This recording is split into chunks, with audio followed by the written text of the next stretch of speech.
Happy first birthday, the Poetic Licence. In autumn 2022, when I was young and innocent and looked like this, I first cooked up the idea for the Poetic Licence.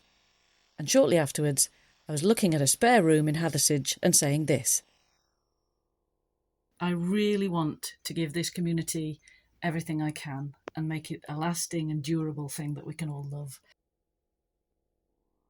Which meant various things. Firstly, choosing paint colours, which you helped me with, thank you very much.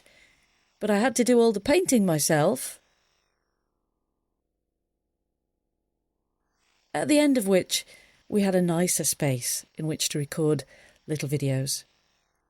Then we needed logos so that we could become the international multi-million-pound corporation that we are destined to be.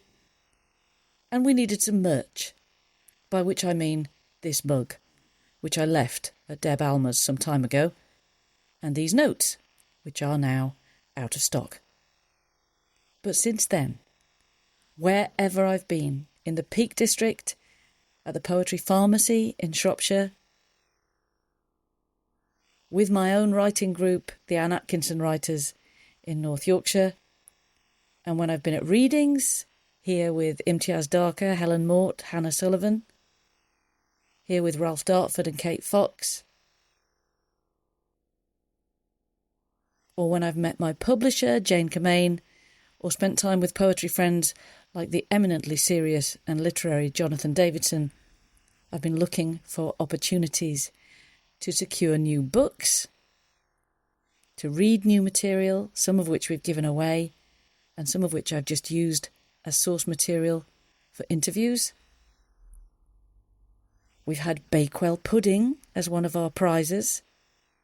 And we've had this amazing giveaway from our own Bean Sawyer.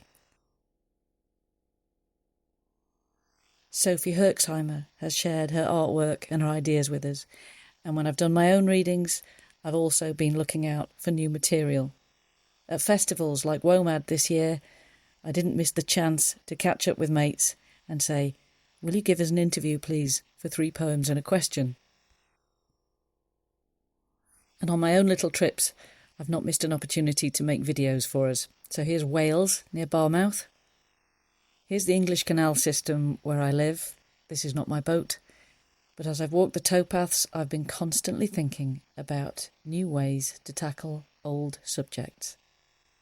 And when I've gone further afield, on little trips with friends to Bilbao or to Paris, I've forced my friends to join in the filming.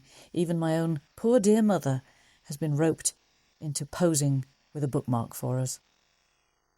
Not to mention my best friend's cat.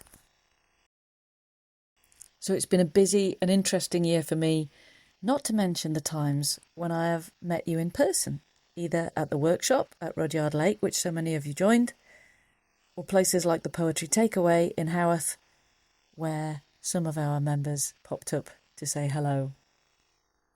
It's been a gorgeous first year, a mix of online and real-world conversation, which I hope gives something to everyone, whether you're a seasoned festival goer or an introvert who likes to sit at home with a bag on your head.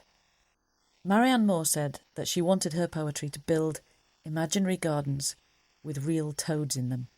And here in the Poetic Licence, we have an imaginary, virtual meeting space full of real poets and real poetry.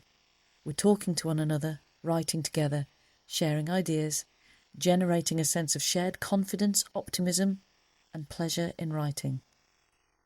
Your battle with the blank page is ultimately private, but no matter how easy or hard that is for you, no matter how new you are to this or how experienced, and no matter how serious or trivial the matter that you're writing about, you are not tackling it alone. We are all writing in our own way, but here in the Poetic Licence, we are at least helping each other to develop. Here's to our second year of lovely, lively, creative practice. Thank you so much for making all these silly and serious moments possible. And keep your eyes peeled, because on Friday we have the first prompt of 2024. Thank you so much for making all of these small adventures possible. Happy New Year to every single one of you.